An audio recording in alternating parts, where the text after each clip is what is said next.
Yeah, and Manu, Peter's talking about this is a serious matter and that language matters.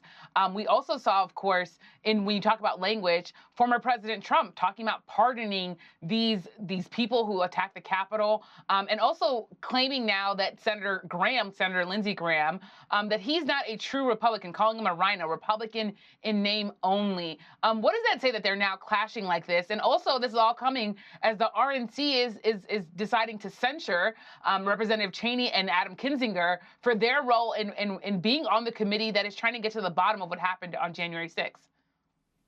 Yeah, look, it all shows one thing, that loyalty is a one-way street when it comes to Donald Trump. I mean, Lindsey Graham was one of the staunchest defenders of Donald Trump through his presidency, went to bat with him on a number of very controversial issues, and essentially distanced himself from his longtime friend, John McCain, the late senator who sparred openly with Donald Trump at the time. But after McCain passed, Lindsey Graham became a very close ally of Donald Trump. Even when Trump was bashing McCain, you didn't hear Lindsey Graham really say much publicly about how he was upset about that. But once you go crosswise with the former president, he comes after you, which we saw with Lindsey Graham. You saw that also with Mitch McConnell, the Republican leader. He was key to implementing much of the Trump agenda through 4 years of the Trump presidency. He voted to acquit Donald Trump twice in his impeachment trials, but then he blamed him for the January 6th insurrection. And since then, it's been nothing but attacks from Trump against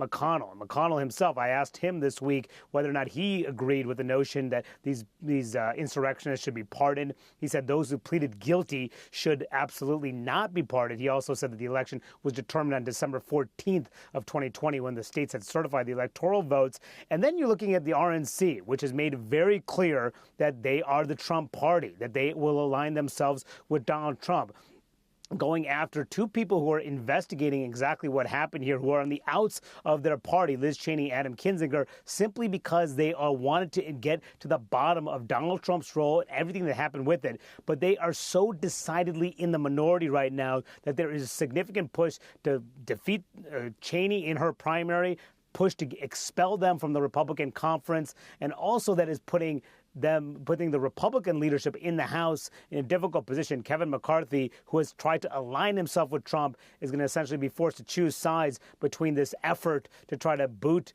Cheney from the party, boot Adam Kinzinger from the party, or try to keep the focus where he wants to keep it, on Democrats heading into the midterms. And that's the real concern from Republican leaders who see what Trump is doing and see these things about talking about the election as essentially dividing their party, as a distraction from the real focus, which they want to keep the message on the Biden administration. And Amish, when I asked McCarthy multiple times today whether or not he supports this RNC effort to censure Kinzinger and Cheney, he would not answer the question.